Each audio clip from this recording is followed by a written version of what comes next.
ဆွေများအားလုံးကိုယ်စိတ်နှပြကြမ်းမာသည်နဲ့ကြမ်းမာအောင်ချမ်းသာသည်နဲ့ချမ်းသာအောင်ဆွမ်းဆောင်နိုင်ကြပါစေ။ကံဉာဏ်ဝိရိယသုံးချက်လုံးအကောင်းအောင်လင်းကြိုးပမ်းလို့နိုင်ကြပါစေခင်ဗျာ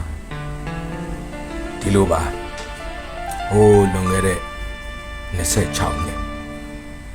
တိတိကျကျပြောရရင်1998ခုမတ်လ24ရက်မနက်ခင်းဖြစ်ပါတယ်။အဲဒီမတ်လ24ရက်ညတကောင်အောင်ကျော်25ရက်မနက်ဘက်ကိုအခုကြရင်ကျွန်တော်တို့အဘဆရာကြီးမင်းသိန်းကသူ့ရဲ့မဟာကန္တာကြီးအဋိဌံ3နှစ်ခရီးဆိုတာစပြီးထွက်သွားတော့မှဖြစ်ပါတယ်။အဲဒီမတိုင်ခင်2ပတ်3ပတ်လောက်အလိုတုန်းကအဘမင်းသိန်းရဲ့ညီဆရာဦးဝင်းစောကသူ့စာအုပ်တိုက်ကနေပြီးတော့စာအုပ်တော့ထုတ်မယ်ဆရာတက္ကသိုလ်အောင်မြတ်ဦးရဲ့ရေဆန်လေဆန်ခန္ဓာကြီးခရီးဆိုတဲ့စာအုပ်အဲ့ဒီစာအုပ်အတွက်အမှားသာရေးပေးပါလို့လာပြီးတော့ပူဇော်ထားတာရှိတယ်။ဘာကလည်းရေးပေးပါမယ်တဲ့။ခရီးအတွက်ပြင်ဆင်နေတော့မရေးပြသေးဘူးပေါ့နော်။အဲ့တော့ဒီညဆိုရင်ကိုပဲခရီးကထွက်ပြီးဆိုတော့ရေးဖို့ကလည်းအချိန်ကမရတော့ဘူးဆိုတော့ကျွန်တော်တာဝန်တစ်ခုပေးတယ်။မင်းကငါ့ကိုမေးခွန်းနေမေးတဲ့။အဲ့ဒါကိုငါပါဇက်ကနေဖြေမယ်။ဒါကိုကက်ဆက်နဲ့ဖန်ထားပေးလိုက်ကွာတဲ့။အဲ့ဒါကိုအမှားစာဖြစ်နေပေးလိုက်တဲ့။ဆိုတော့ကျွန်တော်လည်းမေးခွန်းတွေပြင်ဆင်ရပါတယ်အထက်လက်ကွင်ဆိုတာဘေးဒီမှာသုံးတဲ့အထက်လက်ကွင်ဆိုတာလေးထဲမှာကျွန်တော်မေးခွန်းတွေချပြီးတော့စီစဉ်တယ်ဒါလည်းအပါမင်းနေခါကျွန်တော်တို့လမ်းပြသင်ပေးထားတာပါ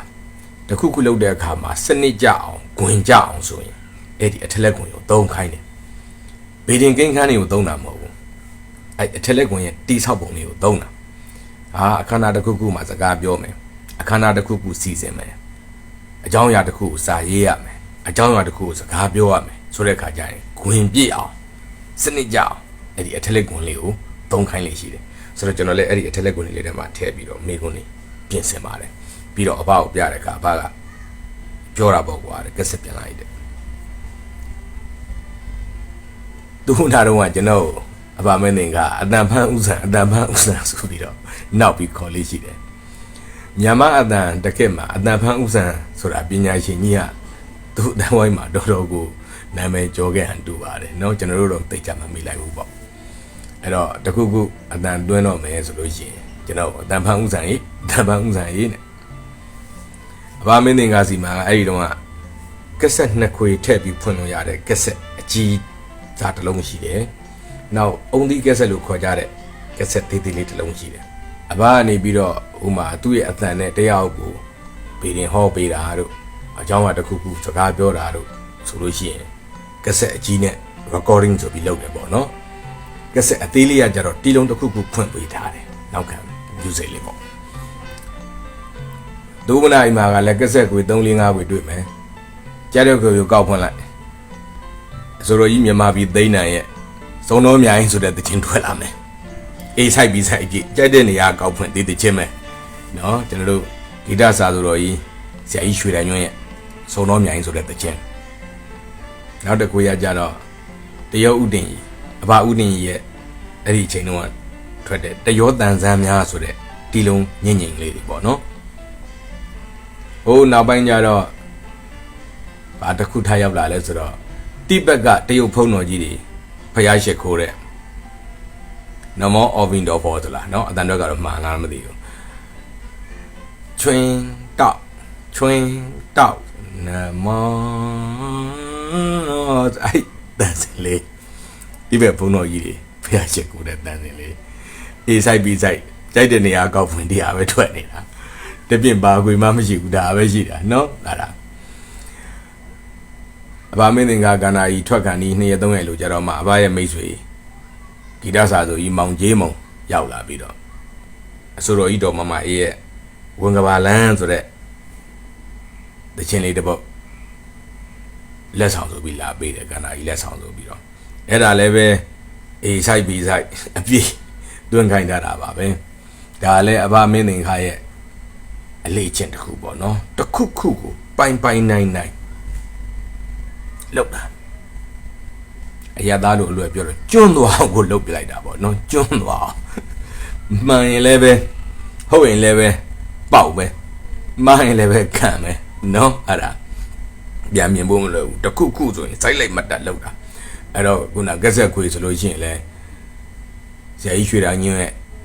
မြန်မာပြည်သိန်းနံရဲ့စုံတော်မြန်တဲ့ချင်းအေးဆိုင်ပြီးဆိုင်တွန်းထားတယ်ကက်ဆက်ထဲလိုက်ကြိုက်တဲ့အချိန်နားတောင်ဒီတဲ့ချင်းပဲထွက်နေတယ်အဲ့ဒါကားပေါ်မှာလည်းပဲကားကက်ဆက်ရှိတယ်အခွေနှစ်ခွေလောက်ပဲရှိတယ်အဲ့ဒီစုံတော်မြန်ဆိုတဲ့တချင်းနဲ့ခုနနမောအောင်မီတော်ပေါ်ဆိုတဲ့ဥစ္စာအဲ့ဒါပဲရှိတယ်ဘယ်တော့ဖွင့်ဒါပဲကြားနေရတာညရီဆိုရင်မနေ့ဒီပေါ့မနေ့2နာရီလောက်တွေဆိုရင်အဘသူအဋိဌံကျင့်စဉ်တွေလုပ်တယ်မေတ္တာပို့ဘုရားရှိခိုးပါညာလုပ်ပြီးရင်ခုနကက်ဆက်ကြီးနဲ့ကျွန်တော်ကတရားဥတင်ကြီးရဲ့ဘာဥတင်ကြီးရဲ့တရားတန်လေးကိုမိန်လေးငိမ့်လေးဖွင့်ပေးထားပေးရတယ်အဘအခန်းလည်းအေယာကွန်အေးနေအောင်ဖွင့်ထားတယ်မီးကလည်းဝါမိန်လေးထုံငိမ့်နေတဲ့ချိန်မှာကျွန်တော်ကအဲ့ဒီကက်ဆက်နဲ့တရားတန်များဆိုတာကိုဖွင့်ထားပေးရတယ်မိန်လေးအဘအဲ့ဒါနားထောင်ပြီးသူအလုပ်တစ်ခုလုပ်တာပေါ့နော်9မိနစ်လောက်ရှိရင်ရက်ရေခဲပြေးကွာလက်ဖက်ကြီးဖြော်လိုက်ကွာစိတ်လေးတော့ခဏနာပြီးပြန်ထိုင်မယ်ကွာဆိုပြီးကျွန်တော်အဲ့ဒါလေးတန်လေးငိမ့်လေးဖွင့်ပေးရတယ်ဒါဘာမင်းတွေကလည်းညပေါင်းများစွာပါပဲညပေါင်းများစွာပါပဲအဲ့တော့အခုလည်းပဲကန္နာကြီးရေစံလေးစံခကြီးစာအုပ်အတွက်ကိုအမှားစားဆရာတပည့်နှစ်ယောက်မေးဖြေပုံစံလေးလုပ်မယ်ဆိုတော့ကျွန်တော်အဲ့ဒီကက်ဆက်တွေပြင်ရတယ်အဘစကားပြောကနေဆိုလို့ရှိရင်ကျွန်တော်ကတီးလုံးလေးဖွင့်ပေးတယ်မိန်နာနေပြီနည်းနည်းလေးတင်းလာအဘစကားပြောတော့မှအာယူပြီဆိုရင်အတန်လေးပြန်လျှော့ပေးစကားပြောတာလေးနားသွားရပ်သွားတဲ့ချိန်ဆိုဒီဘက်ကတီးလုံးတန်လေးပြန်တင်းစတဲ့ဖြစ်ပေါ့ဓာတ်လိုက်လောက်ရတာဒီဘက်ကလိုမျိုးဟလာကွန်ပျူတာတွေပါနေ editing တွေပါတွေလုပ်နိုင်တဲ့အခြေအနေမရှိဘူးဓာတ်လိုက်လောက်ရတာဖြစ်တဲ့အတွက်လိုချင်တဲ့အတိုင်းတာမျိုးတော့ကျင်းနာလာအောင်မရဘူးပေါ့နော်ဒါပေမဲ့အကျဉ်းသုံးလေးပေါ့ဗျာဆရာတပည့်တွေစကားပြောလိုက်နောက်ခံတီးလုံးလေးဖွင့်ထားလိုက်ဆိုတာလိုလေးပေါ့အဲ့တော့အဲ့ဒီခွေလေးကတက်တန်းအဖြစ်26နှစ်ရှိသွားပြီဆိုတော့ဒါလေးကိုအခုကျွန်တော်ပြန်ပြီးမှတ်တမ်းတင်ဖြစ်တယ်ပေါ့နော်အဲ့တော့အဘမင်းငင်ကကိုမိလိုက်ကြတီးလိုက်ကြတဲ့တပည့်များမိတ်ဆွေများပရိသတ်များအတွက်ကြတော့လေဒါလေးကအဘမင်းငင်ကအလွမ်းပြီပေါ့လူငယ်တွေမျိုးဆက်တွေကြတော့လေဘုဒ္ဓတအနေနဲ့ပေါ့နော်အဲ့တော့ဒါလေးကိုကျွန်တော်မှတ်တမ်းဖြစ်နေပြန်တင်ပေးလိုက်ပါတယ်နားထောင်ရသူအပေါင်းအတွက်တစုံတစ်ခုသောအကျိုးအတိအမြင်ဉာဏ်အလင်းရလိမ့်မယ်ပွင့်လိမ့်မယ်လို့ယုံကြည်ပါတယ်ခင်ဗျနာတော်တာဆင်ကြည်တော်မူကြပါ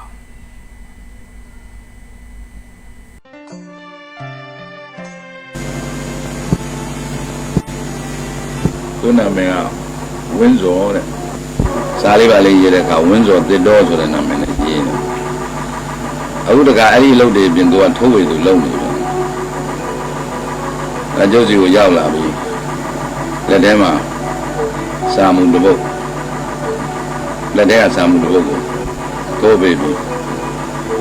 အကိုတဲ့ဒီစားကိုကျွန်တော်ထုတ်မှာအကိုအနေနဲ့အမှားစားလေးပါလေးရေးပေးစမ်းပါအဲ့တော့ကျုပ်ကလည်းဘာသာအောင်လဲကွာဆိုတော့အကိုတို့လိုင်းပါပဲတဲ့အနေသားအောင်ဝင်တော့ဘာလိုင်းလဲငါတို့လိုင်းကဘာလိုင်းလဲလို့ပြောဂမ်ဘီယာလေတဲ့ဂမ်ဘီယာဘယ်သူရေးထားတဲ့စာအုပ်လဲလို့မေးတော့တို့ရောင်ပြန်တို့ဘာတော့မှရေးတာပဲတဲ့အောင်မြဘူးတဲ့ကန္နာကြီးရေးစားနဲ့ပုဂ္ဂိုလ်သူဆိုတဲ့စာအုပ်ပါတဲ့အဲ့ဒါကျွန်တော်ရဲ့ဓာတ်သုံးလက်စာပေကနေထုံးပါတဲ့အဲ့လိုပြောအဲ့ဒါထားပဲကွာငါဖတ်ကြည့်အောင်ပါဖတ်ကြည့်အောင်မယ်လို့ပြီးတော့လည်းပဲဓမ္မသာရေးပေးပါမယ်လို့အဲ့ဒီပဲအဲ့လိုစာအုပ်ထားပြီးနောက်တစ်နေ့ပြီးပြီလားလို့ဝင်းစော်လာဟာဒါတော့မြန်မြန်ရေးလို့ပြီးမလားကွာဖတ်ရအောင်ပါအောင်ပါပြီတဲ့ဖြည်းဖြည်းဖတ်ပါတဲ့ဖြည်းဖြည်းလုပ်ပါတဲ့ဖြည်းဖြည်းလုပ်ပါလားဆိုတော့နောက်တစ်နေ့ရောက်လာပြီအခုပြီးပြီလားတဲ့အဲ့လိုနေတိုင်းလာလောနေတာနဲ့တခြားလုပ်တွေရပ်ပြီးကန္နာကြီးရေတံခီးတဲ့ပုဂ္ဂိုလ်သူများဆိုတဲ့စာအုပ်ကိုဖတ်ကြည့်အဲ့လုံးစုံဖတ်ပြီးပါပြီအဲ့ဒီမှာ ရှင်မထီးရဲ့ပထမဘိုးဘိုးအောင်ရဲ့ဘိုးတော်အောင်မင်းကောင်ရဲ့ရကန်းစင်အောင်ရဲ့ဘိုးတော်ပွင့်ရဲ့ပုဂ္ဂိုလ်သူကြီး၅ဦးရဲ့အကြောင်းကိုရေးထားတာတွေ့ရပါတယ်ဒီပုဂ္ဂိုလ်ကြီးတွေဖြတ်သန်းခဲ့ရတဲ့ခရီးကိုလည်းပေါ်ပြထားတာတွေ့ရပါတယ်အဲ့တော့ကန္တာကြီးဆိုတဲ့အကြောင်းပရမအမှားသာရေးဖို့ဆိုပြီးစဉ်းစားကြည့်ကန္တာကြီးကအမျိုးမျိုးဖွင့်ဆိုကြတယ်ပါဠိတတ်တဲ့လူတွေကလည်းပါဠိလိုဖွင့်ဆိုကြတယ်ကန္တာကြီးဆိုတာလောကီပညာကိုဆိုလိုတာပါပဲလောကီပညာအင်္ဂလိပ်လိုတော့ occult ပေါ့နော် occult နောက်တိုင်းမှာလည်းဒီကန္တာကြီးတတ်တွေလိုက်စားတဲ့လူတွေရှိပါတယ်အဲ့ဒါကြိုးသီးကတော့ပြောရမယ်ဆိုရင်ကန္တာကြီးဝိဇ္ဇတူပေါ့ကန္တာကြီးလမ်းဆိုတာဘာလို့တာလဲဆိုကန္တာကြီးဝိဇ္ဇတူဖြစ်အောင်လုပ်တဲ့လမ်းပေါ့ကန္တာကြီးခရီးဆိုတာဘာလို့တာလဲဆိုကန္တာကြီးဝိဇ္ဇတူဖြစ်အောင်သွားတဲ့ခရီးပေါ့ဒါပေမဲ့ခရီးကကျန်းတဲ့အတွက်ရေစံခရီးလို့စာရေးဆရာတင်စားထားရှိပါတယ်ကန္တာကြီးဝိဇ္ဇာ၄မျိုးရှိတယ်အဲ့ဒါအတုလဝိဇ္ဇာမယသိတိကျမ်းတွေပါဒီမှာပုံပြတယ်ဆေးနဲ့အပိတိုင်သွားတဲ့ခရီးကိုဆေးကန္တာကြီးပေါ့ဖြစ်ရင်လည်းဆေးဝိဇ္ဇာပေါ့ပြဓာနဲ့အပိတိုင်သွားတဲ့ကန္တာကြီးခရီးကိုပြဓာကန္တာကြီးပေါ့ပြီးမြောက်သွားရင်ပြဓာဝိဇ္ဇာပေါ့တန်နဲ့အပိတိုင်သွားတဲ့ကန္တာကြီးခရီးကိုတန်ကန္တာကြီးပေါ့ဖြစ်ရင်လည်းတန်ဝိဇ္ဇာပေါ့အင်းအမှန်တန်စတာနဲ့သွားတာလည်းရှိတယ်အင်းအမှန်တန်နဲ့သွားတဲ့ကန္တာကြီးခရီးလည်းရှိတယ်အပတိစိတ်ပြီးသွားတဲ့ကန္တာကြီးခရီးလည်းရှိပါတယ်အဲ့တော့အင်းအမှန်တန်ကန္တာကြီးဝိဇ္ဇာပေါ့အင်းဝိဇ္ဇာမန္တန်ဝိဇ္ဇာပတိဝိဇ္ဇာပေါ့စသည်ဖြင့်အခေါ်ပေါ်အမျိုးကွဲတော်လည်းပဲအတိတ်ပဲအတူတူပဲပေါ့အဲ့တော့နောက်နိုင်ငံမှာလည်းဒီကန္တာကြီးခရီးကိုသူတို့နီးသူတို့ဟန်နဲ့သွားတာရှိတယ်ဂျစ်စီတွေလည်းပဲကန္နာကြီးလိုက်စားတယ်သူကတဲရလို့ခေါ်တဲ့နမိတ်ခတ်ဖတ်တဲ့ကပြအခုတော့တော်တွင်ကျနေပါပြီဘယ်ရင်စားလဲတော့သုံးနေပြီအဲ့ဒီတဲရနမိတ်ဖတ်ကပြပြဆိုတဲ့လမ်းစဉ်နဲ့သွားလာလဲကြားဖို့ပါရဲ့အခုဒီအမှားသားကိုဖတ်ပြီးတာနဲ့တွေ့ရမယ်ပုဂ္ဂိုလ်လူကြီးဒီပေါ်တယ်ပထမဘိုးဘောအောင်လို့ရှင်းစားကောနာတို့ရကန်းစင်အောင်ဆရာတော်ဘုရားတို့ဘာဘုံမင်းကောင်ဘိုးတော်ပွင့်တို့ရဆိုတဲ့ပုဂ္ဂိုလ်လူကြီးတွေဖြတ်တန်းရတဲ့ကန္နာကြီးခရီးပေါ့ကန္နာကြီးလမ်းကြီးခက်ခဲတဲ့ရေစံခရီးပေါ့အဲ့ဒီကြောင့်ဖတ်ရှုကြအဲ့ဒါလောက်ကြီးကျယ်မြင့်မြတ်တဲ့ပုဂ္ဂိုလ်ကြီးတွေရဲ့ခရီးကိုမပြောနဲ့ကျို့လိုဘာမဟုတ်တဲ့လူတယောက်ကန္နာကြီးကိုဝင်ရောက်ပြီးဖြတ်တန်းရတာပဲဖတ်ကြည့်ပါဦးကန္နာကြီးကိုဖြတ်တန်းရတာကိုပဲကြည့်ပါဦးတော့ခက်ခဲပါလေအဲ့တော့အဲ့ဒါလေးကိုဘာမဟုတ်တဲ့လူတယောက်ရဲ့ဘာမှမဖြစ်မြောက်သေးတဲ့ကန္နာကြီးအတုအစလေးဟာဘယ်လောက်ခက်ခဲတယ်ဆိုတာသိရင်ပုဂ္ဂိုလ်ကြီးရဲ့ကန္နာကြီးဘယ်လောက်ခက်ခဲမလဲဆိုတာနိုင်စနိုင်ထောက်ဆနိုင်အဲ့လိုကျုပ်ဖြတ်တန်းခဲ့တဲ့ကန္နာကြီးကျန်လေးအကြောင်းဒီမာသာမှာနည်းနည်းပြောခြင်း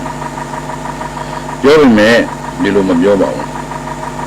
ကျုပ်ကလူတယောက်ကမေးထားတယ်အဲ့ဒီခရီးနဲ့ပတ်သက်ပြီးလူတယောက်ဆိုတာတခြားလို့မဟုတ်ဘူးတောင်တွင်းကြီးကနေပြီးတော့ရန်ကုန်မှာလာနေပြီးတော့ကာတွန်းနေပါလေရေးဆွဲတယ်ကာတွန်းဆရာလေးနောက်ပြီးတော့ကလောင်နမရပါလဲစိန်အောင်ကြီးကြောပြောင်းမော်ရင်းနေကိုကြပြောင်းကြီးကြောပြောင်းအဲ့ဒီကိုကြောပြောင်းကဇာရေးဆရာလေးလုပ်တယ်ဟောဝိဇ္ဇာပြောင်းကြီးဆိုတဲ့အာဒလုံးမှုတယောဇာဝတ္ထုတွေပါလေရေးတော်လည်းကျုံနဲ့တူနေတယ်သားသမီးလိုပဲဖြစ်နေဒီနေ့မှတော့ကျုပ်ကိုအဲ့ဒီကန္နာကြီးနဲ့ပတ်သက်တဲ့မိဂုံမောင်19ခုမေးတယ်အဲ့ဒီ19ခုမေးတာကိုကျုပ်ကဖြေဆိုဖို့တရားရှိတော့မေးပြီကိုကျုပ်ဒီတော့ဖြေဆိုရမယ်အဲ့ဒီဖြေဆိုချက်ကိုဖော်ပြလိုက်ရင်ပဲကန္နာကြီးကျမ်းဟိုပုဂ္ဂိုလ်တူကြီးတွေတော့ဘယ်တော့ခက်ခဲမယ်မသိဘူး။နော်ဘာမဟုတ်တဲ့ ဘာမှမဖြစ်တော့သေးတဲ့ခကြီးမှတော့ဘလောက်ခက်ခဲရှောက်ရတယ်နဲ့ဆိုင်နေဆိုတာကိုတွေ့ရရင်ဟိုပုဂ္ဂိုလ်ကြီးတွေကိုအစာပေါင်းအရာထောင်တောင်းနဲ့မြောက်ပြီးတော့သူတို့ဘလောက်ခက်မယ်ဆိုတာသိတာပါလေအဲ့တော့ကိုကြော်ပြောင်ပြီးတဲ့မိကုံးလေးတွေကိုကျုပ်ကဖြည့်ဆိုပါမယ်ပထမဆုံးသိချင်တာကကျွန်တော်ကတော့အဘလို့ခေါ်တာပေါ့လေအဘအနေနဲ့ကန္နာကြီးလမ်းပေါ်ကိုဘယ်လိုရောက်ခဲ့တာဆိုတဲ့နဲ့ပတ်သက်ပြီးသိချင်တာပါအဲ့တော့နံပါတ်1ရွေချက်နဲ့ရောက်လာခဲ့တာလားနံပါတ်2တိုက်ဆိုင်မှုကြောင့်ရောက်လာခဲ့တာလားနံပါတ်3တစုံတရာကနေပြီးတော့ဆွဲခေါ်သွားလို့ဆွဲယူခဲ့လို့အဲ့ဒီလမ်းကြောင်းမှာကိုရောက်ခဲ့တာလားမောင်ကျော်ပြောင်းမေးတဲ့မိကုံးကပထမမိကုံးကကန္နာရီလမ်းကြောင်းပေါ်ကိုရွေချက်နဲ့ရောက်ခဲ့တာလားတဲ့တခါမှရွေချက်မထားခဲ့ပါဘူးရွေချက်နဲ့ရောက်တာမဟုတ်ပါဘူးတိုက်ဆိုင်မှုကြောင့်ရောက်တာလားတဲ့ဒုတိယမိကုံးတတိယကတော့တစုံတရားကဆွဲခေါ်သွားခဲ့တာလားတဲ့အဲ့ဒီပထမမျိုးနဲ့ဒုတိယမျိုးကိုတော့ခွဲခြားဖို့ခက်ပါတယ်ဒီဖြစ်ဖြစ်ကဒီစာအုပ်ကိုထုံးမဲ့ကိုဝင်းစောတတော်ကိုယ်တိုင်ပါပါတယ်ကိုဝင်းစောအိမ်လုံးကတိတ်တုံမှာကြောင်းမပြီးသေးပါဘူးကျုပ်က4000ခန်းဘူဒါနာဆန်ဆက်တစ်ခုမှာအလုပ်လုပ်နေတယ်ဒီနေ့မှာအင်းစိန်မှာရှိတဲ့ကျိုးလို့ဦးလေးဦးမျိုးတင်ဆိုတာကစားနဲ့လှမ်းပါတယ်မောင်ထွန်းနဲ့အင်းစိန်ကိုဒီနေ့ရောက်လာပါတဲ့အင်းစိန်မှာအရက်တော့တဲ့အရက်သမားတွေကိုစပရိုင်ကဒိုင်မှုဦးစိုးလွင်ကအရက်ဖြတ်ပေးနေတယ်တဲ့ဖြတ်တာလည်းပဲအထက်လန်းနည်းနဲ့ဖြတ်တာတဲ့ဦးစိုးလွင်ဆိုတာကတစ်ဖက်မှာစပရိုင်မှုလို့တို့အထက်မှာလည်းအထက်ကိုင်းဆရာကြီးအဲဦးစိုးလွင်တွေကလည်းငကိုတွေကရင်းနှီးပြီးသားဖြစ်ပါတယ်အဲတော့အဲ့ဒီကိုလာခဲ့ပါဆိုတော့အဲ့ဒီစာကိုလာပေးတာလည်းမောင်ဝင်းစောကြောင်မြောင်းမှာနေတယ်အဲ့ဒီကအဲ့တော့ကျိုးက4000ခန်းဆန်းစက်မှာအလုပ်လုပ်ရတယ်သူကဒီစာလာပြီးတော့ကောင်းသားပဲကွာလို့ဝင်းစောအေးလို့မင်းနဲ့ကလည်းညနေသွားကြတာပေါ့ကွာလို့အညီကိုနှစ်ယောက်ကားတန်တန်ရှိပြီးထွက်လာကြမီနီကုန်းမရောက်တော့ဝင်းစောကအကိုရဲတဲ့အင်းစင်ရပြန်လာလို့ရှိရင်မီနီကုန်းကအရက်ဆိုင်တစ်ဆိုင်မှာအရက်ဝင်တောက်ကြရင်ကောင်းမယ်တဲ့ကို့မှာပတ်စံပါလာတဲ့ပါပါတယ်လို့ငွေ60လောက်ဆိုမင်းနဲ့ကလည်းကောင်းတောက်လို့ရတာပဲလို့ဒါပေမဲ့ဦးလေးမှားတယ်ဆိုလဲဦးလေးစီအရင်သွားမယ်ကွာလို့တောက်သွားလို့မဖြစ်ဘူးအဲ့ဒီကပြန်လာမှတောက်ကြတာပေါ့လို့ပြောပြီးထွက်သွားအင်းစင်ရောက်သွားတာအင်းစင်ဦးလေးကအင်းစင်ကန္နာပိုင်းထနီးလန်းအိမ်နံပါတ်148လို့တန်းထားအဲ့ဒီအိမ်မှာလဲညတော့ပြန်ပြင်တော်အိမ်မတက်အိမ်ဆိုလို့သူတလုံးမရှိတော့အဲ့ဒါရောက်လဲရောက်သွားရောအင်းစင်အဲ့ဒီလမ်းကလည်းအတိကျွမ်းနေမယ်ကျိုးရဲ့အတိကျွမ်းနေများရင်ဟောလာပြီသူကစောင့်နေကြဟန်လူတွေကလည်းတောက်ကြည့်အဲ့ဒါတဲ့သူကဝင်တော့ခင်ဗျားတော့ကြုတ်လာတာများလာပြီဒီပါလေးအော်နေအောင်ဘာလို့ဖြစ်နေကြတာလဲအိမ်မတယောက်ကရှင်းကိုအရက်ဖြတ်ပေးမလို့တဲ့ဟိုမှာဆရာကြီးကစောင့်နေတာအဲ့လိုပြောသူကအမလေးပြအရက်ဖြတ်ပေးအောင်သူကလည်းအမြဲတမ်းတောက်တဲ့ရေသမားကြီးလည်းမဟုတ်ပါဘူးကျုံမတောက်တာပါလို့ပြောကျုံမတောက်တော့မတောက်တဲ့အဲ့ဒီမိမကဟိုဆရာကြီးနဲ့တွေ့ရင်ရှင်ပြတ်သွားမှာအဲ့ဒါဆရာကြီးဆိုတာလည်းကိုယ်နဲ့ရင်းနှီးပြီးသားပါဆရာဦးဆိုးလွင်တဲ့ကောင်လေးတဲ့ခမရလည်းပဲကြံတော့တယ်ခမရဂတိတစ်ခုပေးရမယ်တဲ့နော်ခမရဟိုမှာလက်ဥချပြီးထိုင်နေအဲ့ဒီလက်ကိုမလှုပ်အောင်တဲ့လှုပ်သွားရင်ခမရအရှုံးတဲ့ရှုံးရင်မလုပ်အောင်လဲဆရာလို့ကြိုးကမေးတယ်ရှုံးလို့ရှိရင်လည်းဟောဒီဖန်ခွက်ထဲမှာထည့်ထားတဲ့ရေကိုတောင်းမယ်တဲ့အဲ့ဒီရိုးရေမဟုတ်ဘူးတဲ့သစ္စာရေးတဲ့ဒီတက်မှာအရင်မတော့တော့ပါဘူးလို့သစ္စာဆိုရမယ်ဘာမှမဖြစ်ဘာဖြစ်တော့ဒီတိုင်းနေပေါ့ဗျာရပါတယ်လို့ဦးလေးလည်းလှုပ်စေခြင်းနဲ့ကျောင်းတိုင်းလေးမီးထွန်းပြီးတော့သူကလဲဥချီထားဝင်းစောကတော့နောက်မှာကျုံနောက်မှာသူကလဲဥချီထားတယ်မလှုပ်နဲ့မလှုပ်ပါဘူးလှုပ်ရင်ရှုံးတယ်အဲ့တော့မေးပြရှိတော့မလှုပ်နဲ့ဆိုတော့ဘယ်လောက်ကြာနေရမှာလဲလို့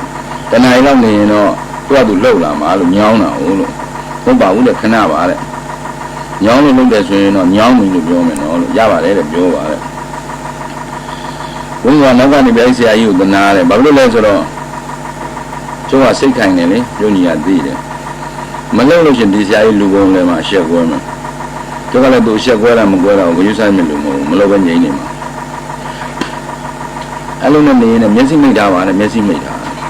အဲ့တော့ဆရာကြီးဦးဆုံးလည်းမတိုင်တယ်လဲဆိုအထက်ပုဂ္ဂိုလ်ကြီးများခင်ဗျားတဲ့ဗလာဝိဇ္ဇာတန်ဝိဇ္ဇာအင်းဝိဇ္ဇာသမဝိဇ္ဇာမန္တဝိဇ္ဇာပရိဝိဇ္ဇာ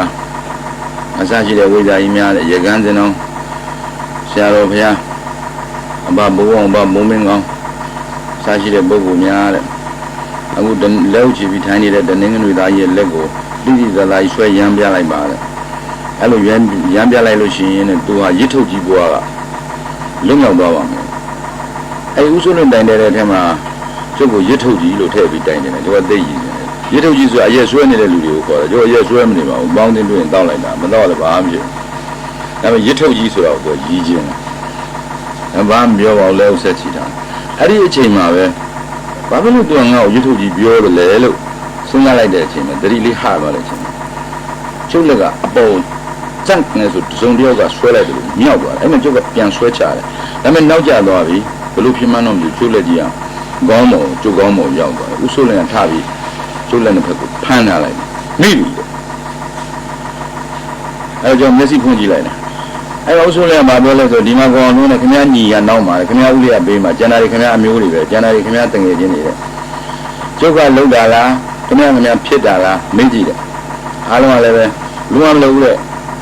ကိုယ့်ကိုယ်ပေါ်လက်ကြီးမြောက်သွားတယ်အဲ့ဒါလည်းကျုပ်ပြီးတယ်ဒါပေမဲ့ဘယ်သူဆွဲမှလည်းမသိဘူးရှုံးနေတယ်ကဲပါဗျာလို့ဥဆိုးလည်းရှုံးတော့မလုပ်ရမယ်ဆိုရှုံးရင်ဖန်ခွက်ထဲကသစ္စာရည်ကိုတောက်လိုက်ရတယ်အချိန်ကစပြီးအရက်လုံးဝတောက်လို့မရဘူးတောက်လို့မရဘူးဆိုမတောက်တော့ဘူးတတိပေးလိုက်တာဒါနဲ့မေးတယ်ဥဆိုးလည်းအဲ့ကျုပ်လက်ကြီးအဲ့လိုမြောက်အောင်ဆွဲသွားတာဟာဘယ်သူလဲလို့ဒီမှာကောင်မျိုးနဲ့ခင်ဗျားကိုပြောမယ်အဲ့လိုဖြစ်အောင်မကျုပ်ကလှုပ်တတ်တာဘယ်သူလာဆွဲတယ်ဘယ်လိုပတ်သက်တယ်ဆိုတော့ကျုပ်ကမသိဘူးလေမပြောလည်းမပြောနိုင်ဘူးလေခင်ဗျားသိရင်ခင်ဗျားကြိုးစားတယ်ကြိုးစားဆိုဘယ်လိုကြိုးစားရမှာလဲဘယ်လိုကြိုးစားရမလဲဆိုပရိစိတ်ပေါ့ဗျာတဲ့ပရိနာနာစိတ်လာရင်ခင်ဗျားလက်ကြီးကိုဆွဲတဲ့ပုဂ္ဂိုလ်ဘယ်သူဆိုတော့ခင်ဗျားသိရမှာအဲ့မှာတခန်းရပ်သွားတော့ကျုပ်ကအရင်ပြလိုက်ရတာအရင်မတော့ဘူးလို့သစ္စာဆိုလိုက်ရတာဘယ်ဒါမှကျန်တာဘာမှသဲဝဲမသိရတော့ပရိစိတ်ပါမယ်ဗျာလို့ပြောတော့တယောက်ကပရိတကုံထုတ်ပြီးတယ်အဲ့ဒီပရိဟာဗလောက်သားနဲ့လှုပ်ထားတဲ့ပရိဒီပရိလည်းခကြမ်းကြမ်းလေးပါပဲကျုပ်စိတ်လိုက်တဲ့ပရိလေးကိုချောသွားတာပဲနောက်တော့ဗလောက်သားဆိုတာလည်းကျုပ်နဲ့အဝင်ကွန်ကြပဲဘေရင်တတ်မှသိတာဒါကျုပ်ကတမင်းမေသားဆိုတော့ပြီဆိုတော့ကြာတာပရိဟာကျုပ်ရဲ့မိတ်တောက်ဆိုတဲ့စနေဟာကျုပ်ရဲ့ပြမိတ်ကိုတောက်ထားတဲ့ပရိလေးရရပရိလေးတောင်ဖြစ်နေတယ်အဲ့ဒါကိုကျုပ်ဂုံတော်ကြီးစိတ်တော်တာပါပဲအဲ့တော့ကန္နာဤစခန်းကိုရွေချက်နဲ့ရောက်လာတော့မဟုတ်ဘူးအခုလိုတိုက်ဆိုင်ပြီးရောက်လာလို့လည်းပြောလို့ရတယ်တစုံတယောက်ကဆွဲခေါ်လာလားဆိုတော့အကျုပ်လက်ကြီးကိုဆောင်းပြီးဆွဲသွားလိုက်တာတစုံတယောက်ကဘယ်တစုံတယောက်မှမသိဘူးလေဆွဲခေါ်သွားတယ်အဲ့ဒါဒုတိယမေကွန်ရောတတိယမေကွန်ရောဟာတပေါင်းပစ္စည်းရဲ့ဖြစ်ခဲ့ပါတယ်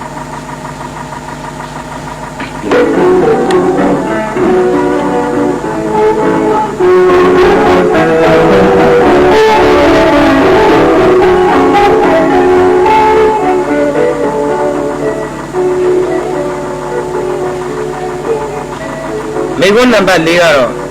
ခန္ဓာဤလမ်းကိုကိုယ်တိုင်လျှောက်လာတဲ့အခါလမ်းညွှန်မှုပေးတဲ့ဆရာသခင်နဲ့တွေ့ခဲ့ရပါလား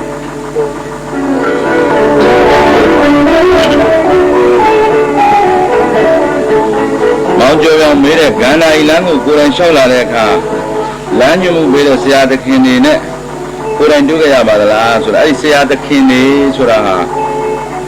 ဝိဇ္ဇတူတွေပေါင်းမြောက်ပြီးသားပုဂ္ဂိုလ်တွေကိုဆိုလိုတာလား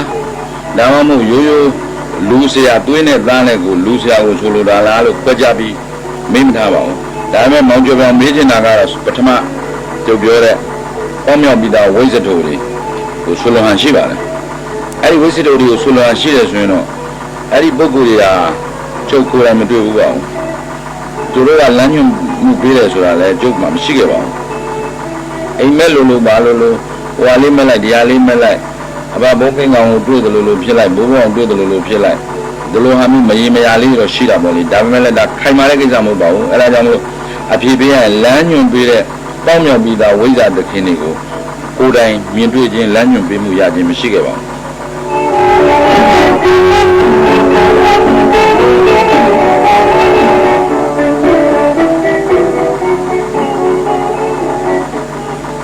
မိခွန်းနံပါတ် 5က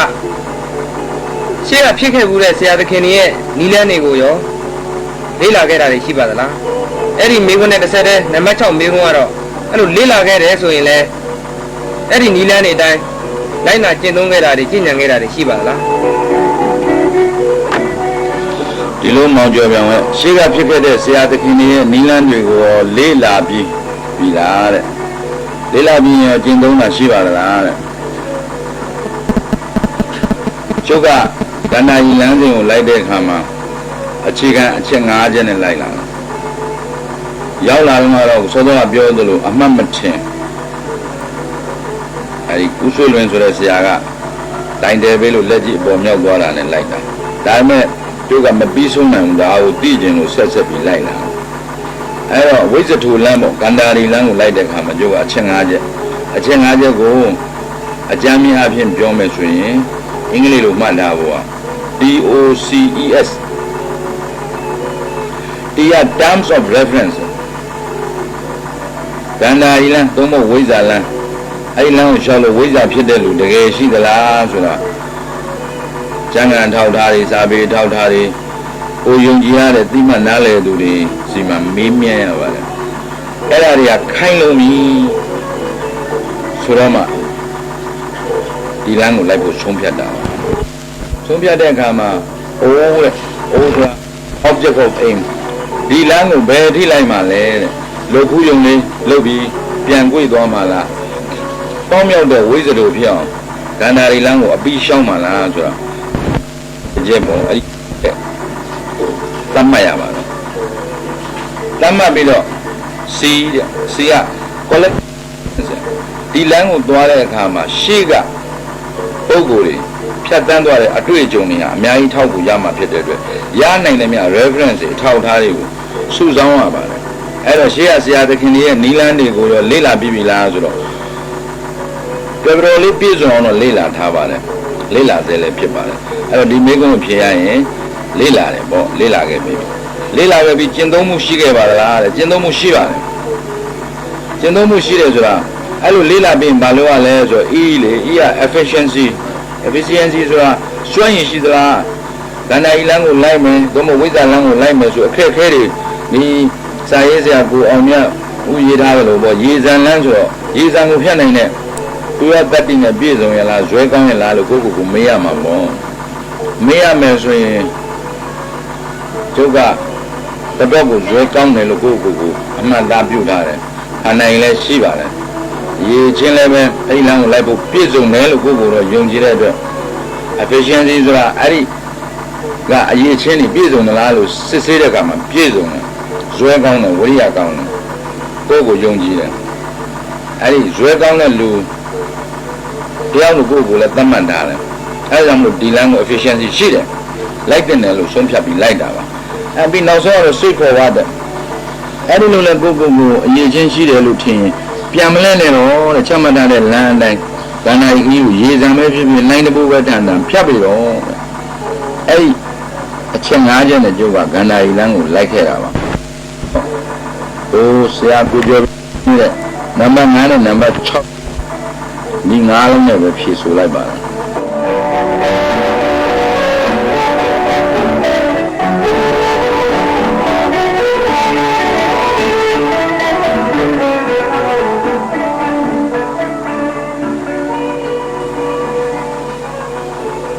မိခွန်းနံပါတ်9အနေနဲ့သိကျင်တာကတော့ကန္နာရီခီးထွက်တယ်ဆိုတာဘာလဲဆိုတဲ့အဓိပ္ပာယ်ကိုသိကျင်တာပါဒ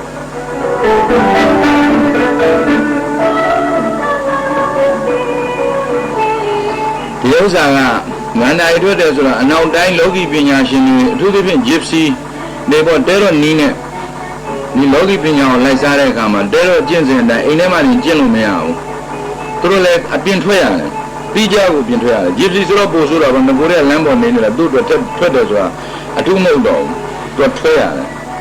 ကန္ဓာရီထွက်တယ်ဆိုတာဘာကြောင့်လဲဆိုလူလောကအတွေ့အကြုံကိုယူတာတောတွေတောင်တွေလည်းဝင်ရတယ်မှာတောရဲ့အားကိုယူရတာတောတို့တောင်တို့အထူးပေါ်လေတောဟာပဂတိချဲလဲမှုမရှိဘူးရိုးသားတယ်ဒါကြောင့်မလို့အဲ့ဒီဓာတ်ကိုယူလာအဲ့ဒါမလို့ကန္နာရီထွက်ကိုထွက်ရတယ်ဒီလမ်းလိုက်တဲ့လူကကန္နာရီမထွက်ရင်မဖြစ်ဘူးမထွက်ဘဲနဲ့ဖြစ်တဲ့လူရှိလားဆိုဖြစ်တဲ့လူရှိကောင်းရှိမယ် ဒါပေမဲ့ထွက်တာပိုကောင်းတယ်ကန္နာကြီးဆိုတောရဲ့အားကိုယူရပါတယ်ဒီလေးနဲ့တဲ့အလုပ်တွေလုပ်တဲ့အခါမှာတောအားကိုယူမှအကျိုးရှိပါတယ်အဲကြောင့်မလို့ကန္နာကြီးအားထွက်ရတယ်နောက်ပြီးတော့ဖယားတွေသွားရတယ်ရှေးဟောင်းဖယားတွေအဲ့ဒီမှာဒိဋ္ဌာန်တွေပဲဝင်ရတယ်အဲ့ဒီအရာလျှို့ဝှက်ချက်တွေကတော့အများကြီးပဲအဲ့ဒါကိုပြောမယ်ဆိုရင်ကျန်းစာတို့ဖြစ်သွားမှာမလို့ကန္နာကြီးခီးထွက်တယ်ဆိုတာတောအားကိုယူရတယ်နောက်တစ်ခုကလှည့်လေရတယ်လှည့်လေတဲ့အတွက်လောကတဲ့ရဲ့ဓာတ်အားရတာပေါ့လေဝိပ္ပိရတယ်အဲ့ဒါကြောင့်မလို့ထွက်ရတာပါ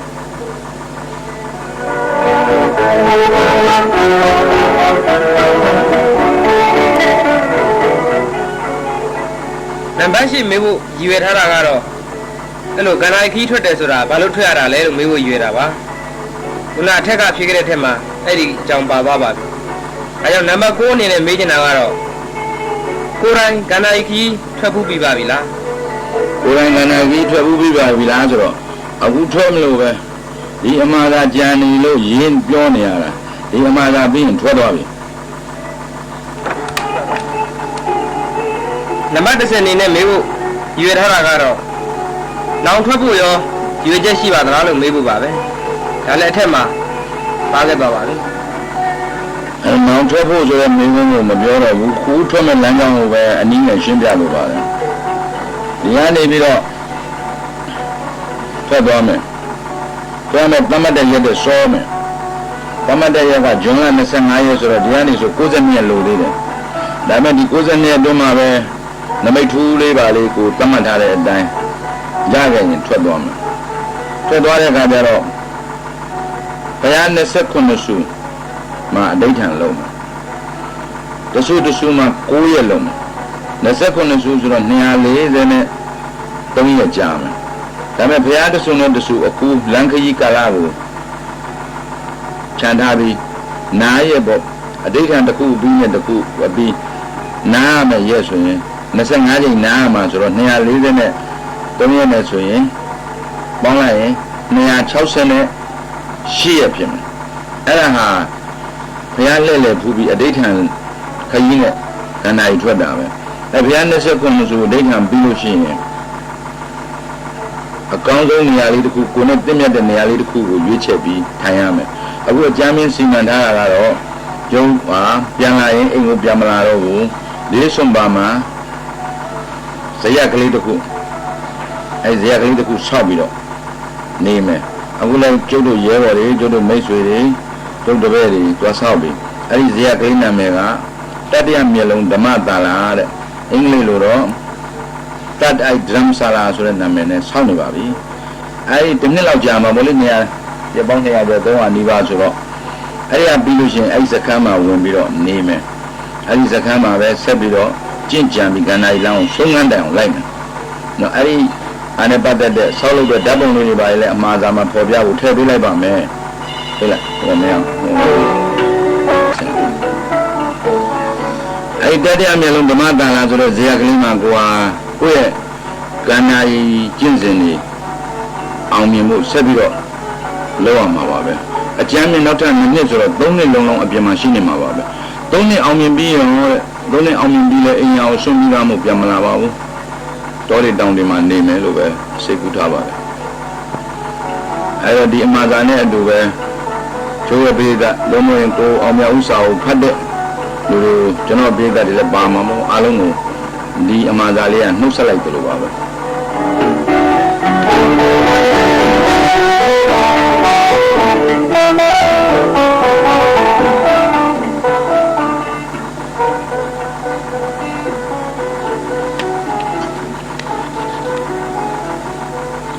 နံပါတ်7မေးခွန်းအနေနဲ့သိချင်တာကတော့ကန္နာရီလမ်းကြောင်းပေါ်ကိုလုံးလုံးခြားခြားခြေချမိတဲ့အခါမှာဘယ်လိုထူးခြားမှုတွေဘယ်လိုအောင်မြင်မှုတွေတွေ့ခဲ့ရခဲ့ပါသလဲကန္နာရီခရီးကအကျမ်းအဖြစ်လမ်းစဉ်2ခုရှိတယ်တစ်ခုကဟာမစ်လမ်းနဲ့တစ်ခုကကေဗလာလမ်းနဲ့ဒါဝိရောဘတိုင်းမှာဒီတိုင်းဆုံးပြတယ်ဗမာပြည်မှာဒီလမ်းမျိုးမဟုတ်ဘူးလားတဲ့ဗမာပြည်မှာတော့ဒါကိုတိတိကျကျမပြောကြပါနဲ့အဆိုစကားတော့ရှိတယ်ဆရာလမ်းနဲ့ရသေးလမ်းဟာမစ်လမ်းဆိုတာရသေးလမ်းပဲကေဗလာဆိုတာဆရာလမ်းပဲအဲ့တော့ကျုံဟာအကြောင်းတစ်ခုနဲ့အင်းစိန်ထောင်ထဲရောက်သွားတဲ့အခါမှာ 1990ခုနှစ်ဒီဇင်ဘာလ25ရက်နေ့ခရစ်စမတ်နေ့မှာဒီကန္နာရီခီးလမ်းကြောင်းပေါ်တဲ့ရမမခြေစုံချမိတာပါပဲအဲ့ဒီမှာကျုပ်စပြီးတော့ဆုံးဖြတ်ချက်ချလိုက်တယ်ကျုပ်ကကေဗလာဆိုတဲ့ဆရာလမ်းကိုလိုက်မယ်လို့ဟာမစ်လမ်းကိုမလိုက်ဘူးအဲ့မှာမေးစရာရှိတယ်ဟာမစ်လမ်းကိုဘာလို့မလိုက်တာလဲတဲ့ဟာမစ်လမ်းကလွယ်ကူပါတယ်ပေါင်းမြောက်ပြီးသားပုဂ္ဂိုလ်တွေကကိုယ်နဲ့အဆက်အသွယ်ရှိတဲ့အရာတကားပြောရင်ပဋ္ဌာန်းတဲ့ရှိတဲ့ပုဂ္ဂိုလ်ကဟိုစီယုံသိမ့်သိမ့်ခေါ်ဆောင်သွားမှာပေါ့လေနောက်တစ်ချိန်ကျတော့လည်းပဲဒီပုဂ္ဂိုလ်ရဲ့အဆောင်အမနဲ့ပဲပေါင်းမြောက်သွားမယ်ဆိုကြပါစို့ဒါပေမဲ့လည်းဒီပုဂ္ဂိုလ်ကဒီနေ့တစ်ချိန်ချိန်မှာသူကနေပြီးတော့ပြန်ပြီးတော့ခိုင်းတာတွေရှိမှာပေါ့သာလနာပြုလုပ်ငန်းတွေမှာလို့ခိုင်းတာလည်းရှိမှာဒါဟာမင်းလန်းကိုအကြမ်းမင်းပြောတာပါသိသိပြောရင်တော့ကျေကြီးပေါ့ကေဗလာလန်းကတော့ဒီလိုမဟုတ်ပဲပုဂ္ဂိုလ်ကမှလည်းလာဆောင်မှမဟုတ်ဘူးနီလာလည်းမပေးဘူးအိမ်မလည်းမပေးဘူးကိုနီးနဲ့ကိုလုံးရမယ်ကိုယ့်အကူဖြစ်ရင်ကိုယ့်အကူဖြစ်မဖြစ်လည်းမတတ်နိုင်ဘူးကျုပ်ကအဲ့ကေဗလာလန်းကိုထုကိုထပေါ့အဲ့လန်းကိုရွေးချက်ပြီးလိုက်ခဲ့တာပါပဲအဲ့လိုလိုက်ခဲ့တဲ့ကေဗလာလန်းလိုက်မယ်ဆိုပြီးအဲ့ဒီနေ့ရေချိုးထုတ်ထွက်တဲ့အချိန်မှာမိုးကောင်းငင်ကိုမော့ပြီးတော့ဒီလမ်းကိုရေစုံရေပြားလိုက်ပါမယ်လို့သစ္စာပြုလိုက်တာပါပဲအဲ့ဒီသစ္စာပြုလိုက်ပြီးနောက်ပိုင်းမှာတော့ဘာတွေဖြစ်လာလဲလို့ဆိုရင်အချင်းတောင်ကလွတ်လာတယ်အချင်းတောင်ကလွတ်လာပြီးကျုပ်အလုပ်တွေလုပ်တဲ့အခါမှာလဲအခါတိုင်းနဲ့ကိုမတူဘူးလမ်းစဉ်တဲ့သွားလို့ကတော့မသိဘူးသူကလည်းသူအစဉ်ပြေးပြီးတော့ဒီလမ်းကိုရှောက်ဖို့အတော်လေးအစဉ်သင်ဖြစ်လာတဲ့အထီပါပဲကြားထဲမှာနှောက်ယှက်ခက်ခဲတော့ရှိတယ်ဒါပေမဲ့အဲ့ဒီနှောက်ယှက်ခက်ခဲတွေချိုးတော့သိရေးမကြည့်လာပါဘူးဘာဖြစ်လို့လဲဆိုတော့ဇွဲနဲ့ဖြတ်လျှောက်လာတဲ့အတွက်အခုဒီအမှားသာကိုရင်းနေတဲ့အချိန်တို့မပြောနေတဲ့အချိန်မှာအတော်တန်လေးကိုအခက်အခဲတွေကိုကျော်လွှားပြီးသွားပါပြီအဲ့တော့ထူးခြားချက်ကဘာလဲလို့ဆိုတော့အခက်အခဲတွေ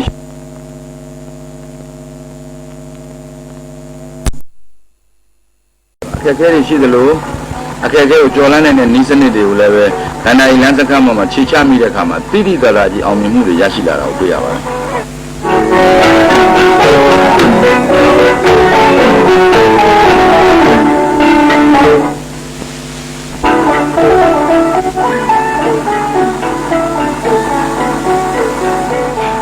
နံပါတ်7မေးခွန်းကတော့ကန္နာရီလမ်းကိုလိုက်တဲ့အခါမှာအမေရဖရာတရားဓာတ်တို့အဋ္ဌံဝင်ရတာတို့ရှိတယ်ဆိုတာကြားဘူးပါတယ်ကြုံမှုရှိဘူးပါသလားဟုတ်ပြီမောင်ကျော်တော်မေးတဲ့ကန္နာရီလမ်းကိုလိုက်တဲ့အခါမှာအမေရဖရာတရားဓာတ်တို့အဋ္ဌံဝင်ရတာမျိုးတို့ရှိတယ်ဆိုတာကြားဘူးပါတယ်တဲ့ကျုပ်လည်းကြားဘူးတယ်အဲ့ဒါလို့ခိုင်းခံရတာမျိုးရောကြုံမှုပါလားတဲ့အဲ့လိုခိုင်းခံရတာမျိုးလည်းမကြုံဘူးပါဘူးတကယ်လို့လာခိုင်းရင်လည်းကြုံမလို့ပါဘူးဘသူခိုင်းတာမှလုံးဆရာမလို့ဘူးကြောလျှောက်လာတဲ့လမ်းမှာဘသူမှကိုလန်းကိုလျှောက်လာတဲ့ဥစ္စာကိုဘသူကလာပြီးဖရားတည်ခိုင်းလည်းမလုပ်ပါဘူးမတည်ဘူးဘသူကဘာလုပ်ပါဆိုလည်းမလုပ်ဘူးအိမ်မက်ထဲမှာလာခိုင်းတာမပြောနဲ့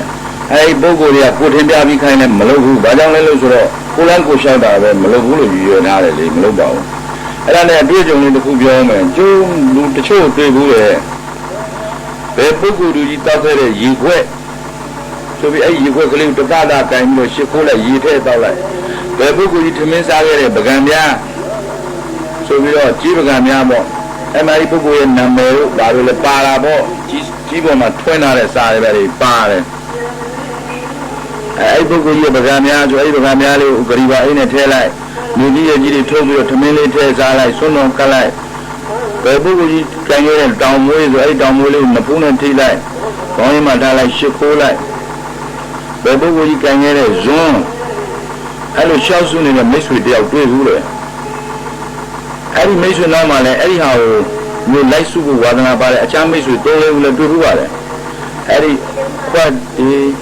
ကြီးခွက်ဟောင်းကြီးကြီးစွန်းဟောင်းကြီးကြီးရောင်းမဟောင်းကြီးအဲ့ဒီပုဂ္ဂိုလ်ကြီးချက်စားခဲ့တဲ့ဟာတွေပေါ့သူတို့အဲ့ဒါကိုတိတိယသိနေတယ်သူတို့သိတော့အပြစ်မဆိုပါဘူးကျုပ်ကအဲ့လိုခွဲဟောင်းနေသိနေလို့မဟုတ်ဘူးနောက်ဒီခွက်တွေမှာဘယ်ပုဂ္ဂိုလ်ကြီးလို့ကြီးခွက်တွေမှာနာမည်ရေးထားရုံနဲ့အဲ့ဒီပုဂ္ဂိုလ်ကြီးဟာဟုတ်မဟုတ်ပါလဲစစ်ဆေးဖို့ခက်ပါတယ်အခုကမှအဲ့လိုခွက်မျိုးတွေမှာစာရီထွင်းပြီးတော့အမျိုးမျိုးထွက်နေတာပဲခွက်တူတွေလည်းအများကြီးထွက်နေတယ်ဒီခွက်ဟာအဲ့ဒီပုဂ္ဂိုလ်ကြီးစားခဲ့တဲ့ဥပမာဆိုပါတော့ရကန်းကျွန်တော်ဆရာတော်ဘုရားရဲ့သုံးခဲ့တဲ့ထမင်းအိုးတို့ဆွန်းအိုးတို့ဆိုတာဟုတ်ချင်မှလည်းဟုတ်မှာမဟုတ်ချင်လည်းမဟုတ်ဘူးပေါ့အတုလို့နေရတာပဲ ဟုတ်တယ်ပဲထောင်အဲ့လိုခွဲဟောင်းနေဇွန်းဟောင်းနေအဲ့ဒါတွေကိုကျုပ်ကသိသိဖို့ဝါသနာမပါဘူးဖြစ်နိုင်ရင်ကျုပ်တို့သုံးခဲ့တဲ့ခွက်တွေတက္ကများတွေဇွန်းတွေကိုနောက်လူကစုရလောက်အောင်ပေါ့မဖြစ်အောင်မကျုပ်ကကြိုးစားခြင်းတယ်အဲ့ဒီခွက်တွေပလုံးနေမစုခြင်းဘူးခွက်ဟောင်းပလုံးဟောင်းနေအဲ့ဒီလူတွေကိုလည်းအမှတ်မပေးနိုင်ဘူးအဲ့တော့ဘယ်ပုဂ္ဂိုလ်ခိုင်းလို့ဘုရားတရားမယ်လို့ဘယ်ပုဂ္ဂိုလ်ရဲ့ခွက်တွေပလုံးဟောင်းတွေကိုစုဖို့ဒီမှာရှိတယ်ဆိုကျုပ်မယုံကြည်ဘူးလိုက်လုံးမှာမဟုတ်ဘူးအဲ့တော့ကိုကျော်တော်မေးတာအလောက်နဲ့ဆိုလုံလောက်ပါတယ်ဗျာဒီတော့ပြောဖို့လည်းမကောင်းပါဘူး